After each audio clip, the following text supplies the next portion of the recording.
Well, would you look at that? I'm gonna keep it real with you guys. I did not expect to be doing this soon after the installment focusing on season 1. After a very brief cancellation debacle, Barney and Friends would be back on the air for its second season in mid to late 1993 with 17 new episodes. Just like with season 1, I grew up with this season through the home videos released from it, but this one I'd actually seen more of compared to the former. Nonetheless, there was a ton of new content for me to take in, and that's why we're here today.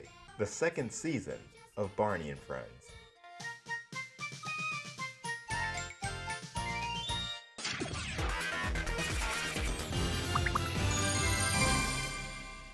The monkey thought 'twas all in fun. Pop! Goes the weasel! Barney, hi! A new season means a new coat of paint, and that's going to be the name of the game for a lot of aspects of these new episodes. The visual design differences are very apparent yet subtle at the same time. The intro itself features the same track as before, but with all new visuals taken from the new series of episodes and slightly altered timing on the opening animatic. Barney receives an entirely newly constructed plush for his toy form, better fitting his fully realized appearance. The park and classroom also see a makeover. My opinion on this set tends to fluctuate. I appreciate it being both different and familiar, and I love the new wooden play area, but it feels weirdly cramped. There was something about the way the original playground was laid out that made it feel a bit more lively. There was a full swing set, slide, and fire pole, but in the new set, these were replaced with just one big wooden play set. The tire swing has also been removed, despite it still being featured in the intro's final shot, which also still shows Barney from the previous season for whatever reason. Probably because they removed the tire swing and couldn't shoot it again. Also, this season just looks visibly darker, and it's odd. While before the show was very well lit both inside the school and out, the new sets are much darker by comparison. The newly decorated classroom even has a darker wallpaper. I like that it all stands out compared to the past 30 episodes of the show. It makes it more distinct, but I'm not sure on whether I actually enjoy it or not. Now, let's get to the more drastic elements changed. What do you think it is? Let's go see. Come on! Okay. Baby Bop's size has been reduced. She'd go from being as tall as Barney to about half his height. This was brought up in a question answered by series creator Cheryl Leach back in 1993. This question is, how did Baby Bop get smaller? And I'm not sure what that question means. Baby Bop, through children's imaginations, became smaller and smaller over time. So evidently they must have imagined her very well, because this series, in almost every show, she is smaller. So we thank children for helping us with that. Her height was changed to better reflect that the character is 2 years old, and it looks a lot better. Now, I didn't particularly like this suit all that much in the beginning. Her face is still angled downward, so you can never see her mouth unless she faces to the side. And even when you do see her mouth, it's too much. But as time went on, I gained a greater appreciation for it, and big thanks due to her lovely personality brought on by voice actress Julie Johnson and the performance by new body performer Jeff Ayers. I did not lose my blankie. Blankie lost me. Baby Bop's role here is much more prominent than it had been before. She even has episodes tailored specifically to her, whether it be learning about the different things she can do as she gets older, or even her birthday. The character growing is something that's focused on, and gives her a more special presence in the series. It's bright yellow with purple spots and a bright green tummy. It's BJ! Another special presence is of course the arrival of new character BJ, Baby Bop's older sibling. BJ is weird. Not the character, but his arrival in general is a little strange. Although he would first be teased as early as a Barney and Friends marathon from before the new season would air. Boy, oh, and we'll even have a new friend for everyone to meet. A new friend? Can you tell us about that? Oh, I can't say anything about it. It's going to be a surprise. It would quickly become apparent that the character himself may not have finished production by the time season 2 had started being written.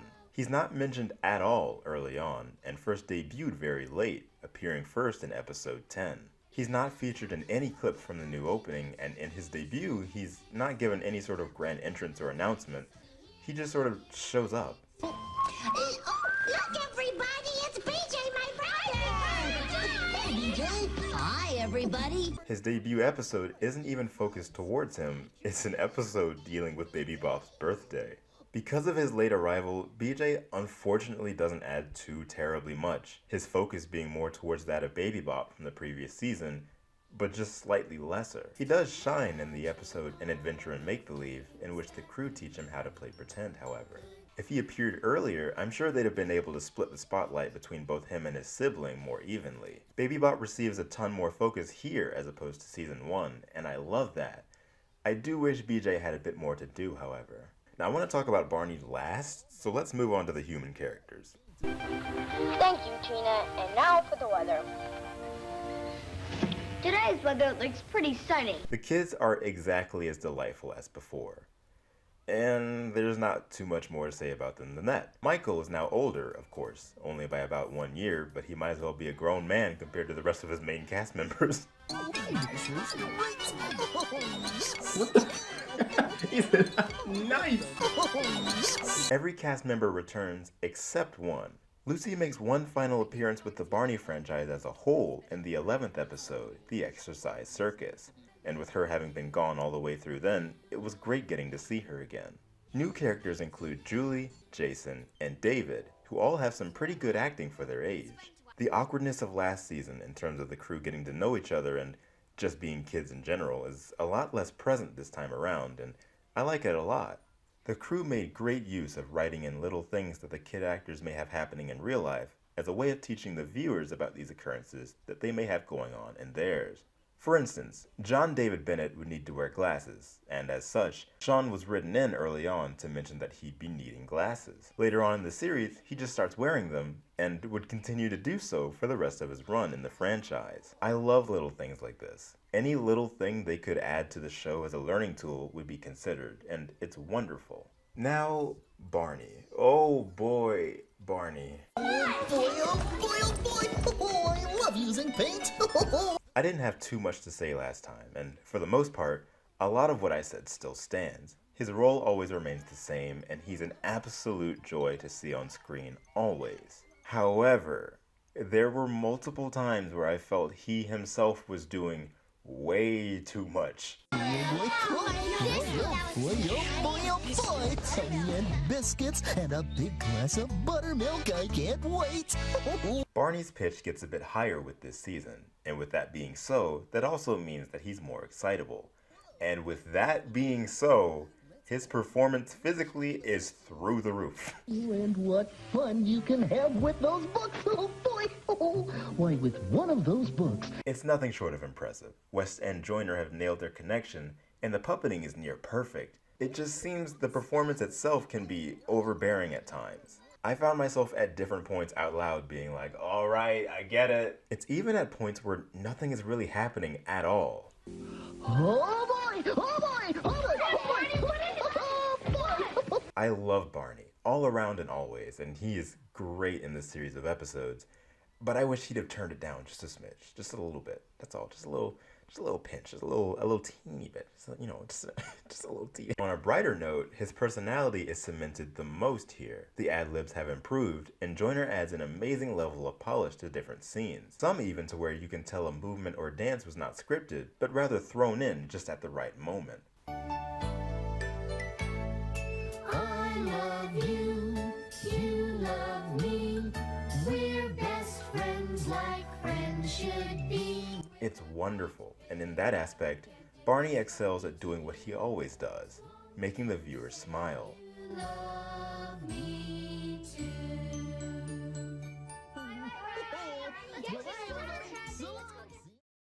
Barney can be your friend too if you just make believe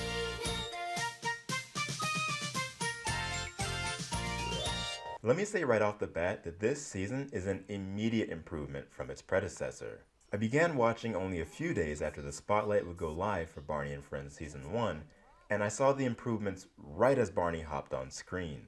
Hi, everybody! Looking for me?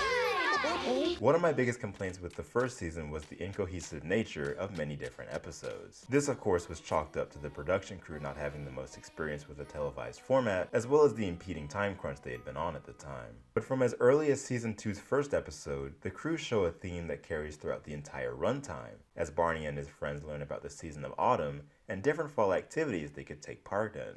Autumn, fall, autumn, fall, autumn, fall, autumn, fall, autumn, fall. Now, this isn't to say that this new series of episodes would be without its share of rough moments. In the episode My Favorite Things, Barney and friends talk about objects they hold close to them, such as Baby Bop's blankie and Kathy's teddy. However, after a while, things trail off. Barney invites a friend over, and they all listen to an unrelated story about shapes for a long time. You say he won't come out still because no one has on the color green. If you have on anything green, raise your little finger. I have a green Okay, they have on green, and they said to me. It was nice, but also it was like, what did any of this have to do with the episode? These scattered theming episodes are still here, albeit few and far between. There were also less instances of a song only loosely tied to the idea of the episode being thrown in, and for the most part, it didn't seem as if the show was reaching in order to fill and pad out for time. Some episodes also highlight a feeling I didn't really get from season 1, in the sense that when a guest appeared, they felt like a legitimate person, rather than a loose character with a few lines. Save for Patty, of course. The episode Picture This is a big example of this. I have a friend who loved to draw pictures when he was a little boy. He wanted to grow up to be an artist too. And you know what? What? He did grow up to be an artist. Would you like to meet him? Barney brings in an artist named Tommy DePaula to show the kids his artistic process. Why this man is hanging out with an easel in a playground is beyond me, but I mean, hey, imagination. So he might not even be there, I don't know. As Tommy speaks about the book he illustrated, it's most likely scripted to a certain extent, but his way of speaking comes off as if it's all improv. Tommy? Yeah. When you were a little boy, did you like to draw the same things you do now? The same things I draw now? Oh, yeah. I like to draw birds and animals and people, fairy tale princesses. It's as if he's not going off of anything and talking about his work to a real class of children. It's so nice and comfy, and this alone makes Picture This one of my absolute favorite episodes. My only thing is, sometimes Barney brings people out and just like don't even explain who they are or what they're known for or what they're gonna do. Like in the episode The Exercise Circus.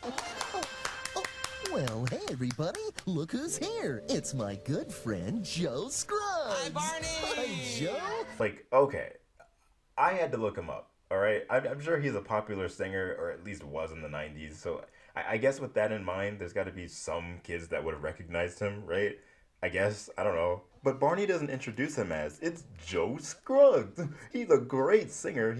No, he just says that Joe is his good friend. And it's like, that's nice, Barney, but we're after school waiting to get picked up by our parents in the playground, and this stranger just walks out the classroom. Didn't we literally have a song about strangers last season? Never talk to strangers. That's very good advice. The wiggle in my knee and in my seat and in my feet. I know he's got to be a great guy, but that's just a man.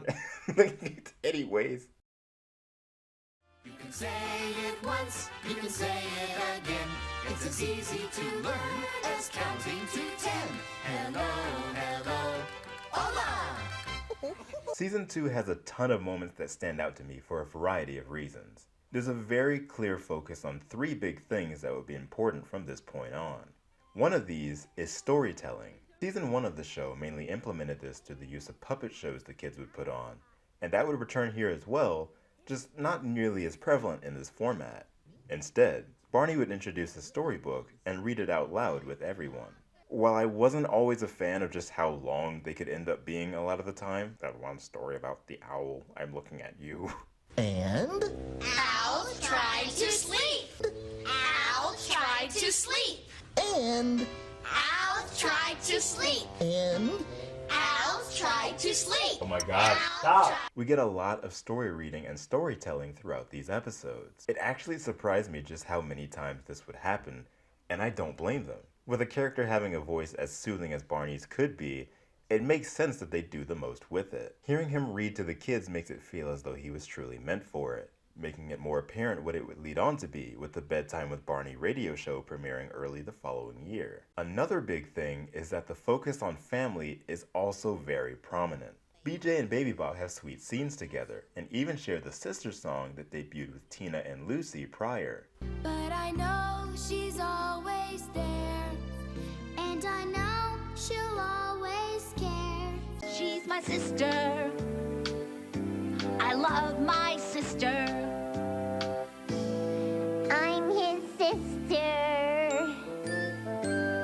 I love my sister. Grandparents Are Grand is hands down one of my favorite episodes, as it shows the family dynamic between both Derek and his granddad and Kathy with her grandmother. The family dynamic being as strong as it is here is something I felt was noticeably absent from the past season, and well welcomed here, and I just adored the adults on screen. The third thing I made sure to put down is absolutely just the guests that would appear on the show. Every last person that showed up was a delight.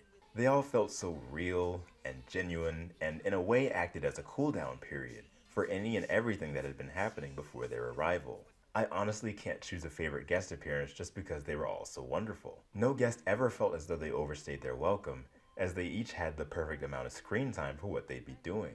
Tommy and his illustrations, Joe Scruggs and his song, and I know I roasted the man for singing his song for too long, and I still stand by that. The man was charming, don't get it twisted. The grandparents, bless her heart, Ella Jenkins with her ukulele. Oh, I watched the finale featuring her appearance with my partner, and even she was telling me how she wished Jenkins had a show just speaking about her life. Like, it's beautiful.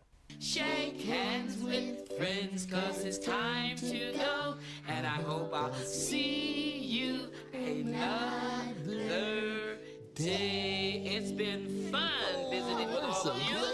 Well, thank you. All of the guests were absolutely amazing and added their own special something to the show.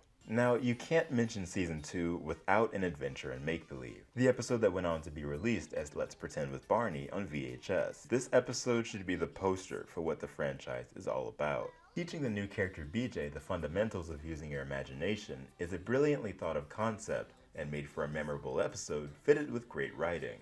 The iconic theme Just Imagine would also make its debut here. Now let's cap things off with the finale.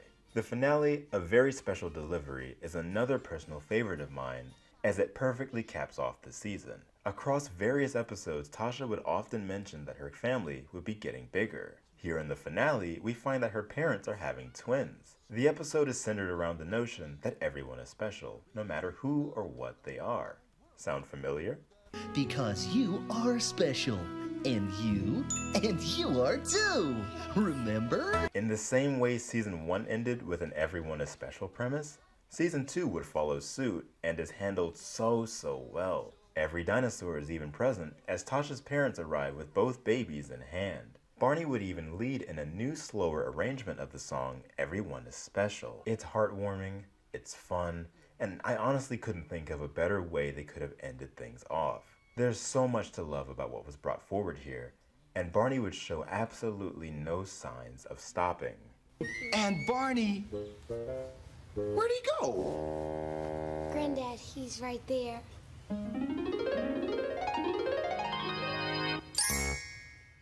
Barney and Friends would air 17 new episodes from September through October of 1993, releasing certain episodes later on VHS. The year following would prove to be one of the character's biggest yet, but we'll leave it at that for right now. Season 2 of Barney and Friends, if nothing else, was a strong improvement. Lots of new things were introduced, and lots of new things felt solid. While I can't really say I fully enjoyed doing a second watch through of the first season, I'd fully welcome it here. For such an important series of episodes to me as a kid, it brings a smile to my face knowing that through the episodes in their entirety, even as an adult, their importance still holds strong, making them special as they are.